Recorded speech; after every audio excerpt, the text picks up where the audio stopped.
Hey guys, here's another episode of Day in the Life of Vintage Classic Specialist, otherwise known as the One-Arm Mechanic. Quick update on my hand. I've got a doctor's appointment in the morning. We'll see how that goes as far as what we're going to do, if they need to put any hardware in there or anything. Swelling's gone down a little bit. I'd say I'm getting a little bit more dexterity in my fingers, but I can't apply pretty much any force at all with this hand, or it just feels like I'm getting stabbed in the wrist. So still slowing me down a lot, probably not as bad as a couple days ago, but still, for all intents and purposes, one-handed here.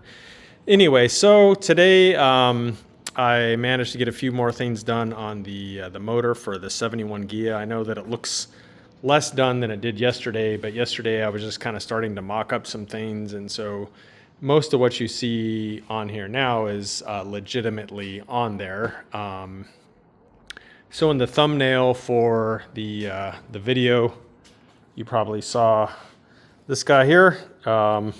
This is our favorite sledgehammer. I like to call it Mjolnir, which those of you that are Marvel or mythology nerds know was Thor's hammer.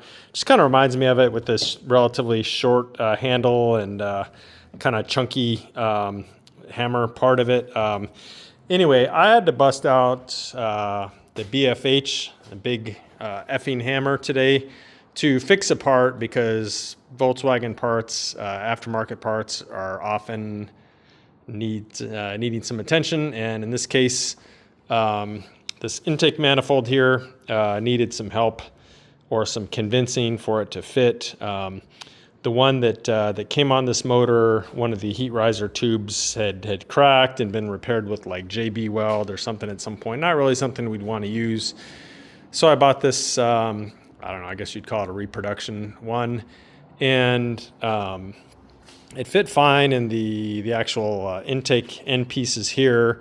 It's just, everything's just kind of sitting here now. Obviously the boots need to go on here, but this heat riser on the 3/4 side lined up pretty excellent, actually. But this side was way off. You can see now it's actually pretty good, both, kind of side to side and up and down. That gap is nothing really. Once we put hardware in, it'll pull right down.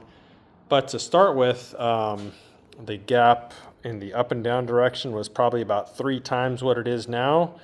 But even worse than that, the whole thing was pretty much in, I'd say about in that direction, off by, half an inch, 5/8 of an inch. It was off a lot.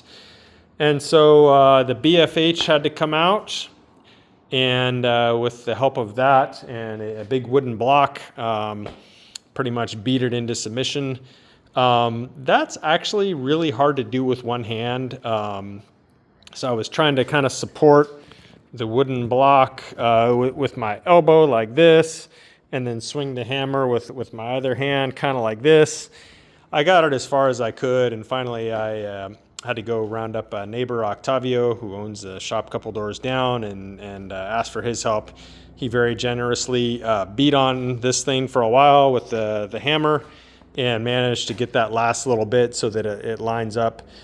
So, yeah, it's just one of those things with these cars that, installing an intake manifold should take 5 minutes maybe if you're taking your time, but you run into something like that and it ends up being a hour-long ordeal just to get something to fit that should fit. It was a new part, but, it's just kind of the nature of a lot of parts for these, sadly. A lot of them need, hammering, grinding, bending, tweaking, etc.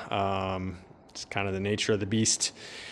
Anyway, so I got that on finally, and the exhaust is actually completely bolted on now with gaskets and the correct hardware that we're using and everything. So that was kind of a big accomplishment, getting that on. I don't remember if I had it on yesterday when I showed the motor, but if I did, it was just kind of mocked up on there. So again, it's got gaskets on it. Everything's tight now.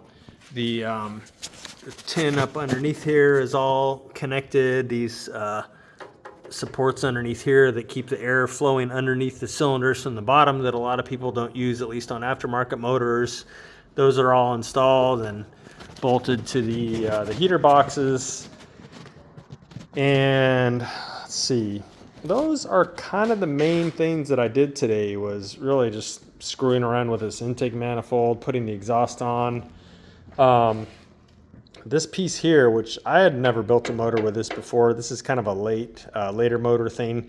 This is a preheat for the air intake. So this thing actually has a hose that comes up here and goes to the air cleaner, so that it basically is like sucking warmed air. That's it's kind of hard to see, but the pickup to this tube is down here, and so what's happening is the air is blowing down over the cylinder heads here. The intake system would actually pull that pre-warmed air up here and into that system. So yeah, it kind of took me a little fiddling to figure out how this thing went. I probably should have taken pictures when I took it out, but anyway, there's just basically only one way it could go. So eventually, kind of played around with it and got it in there. So that's pretty much it today as far as actual progress on something related to a vehicle. One of those days where I spent probably 2+ hours running errands.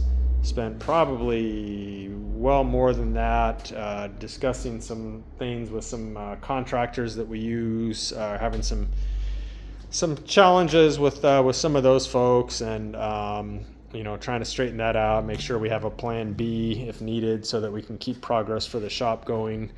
So yeah, I kind of spent a lot of time on that sort of stuff today, but again, that's just one of those things you have to deal with sometimes when you own a shop, is you're not operating in a vacuum. You have to rely on other kind of subcontractors and other shops and stuff like that. And sometimes there's a little, I don't want to say drama, but things that need to be ironed out. So that is it for today, guys. We will see you again tomorrow. And yeah, have a good evening. Bye.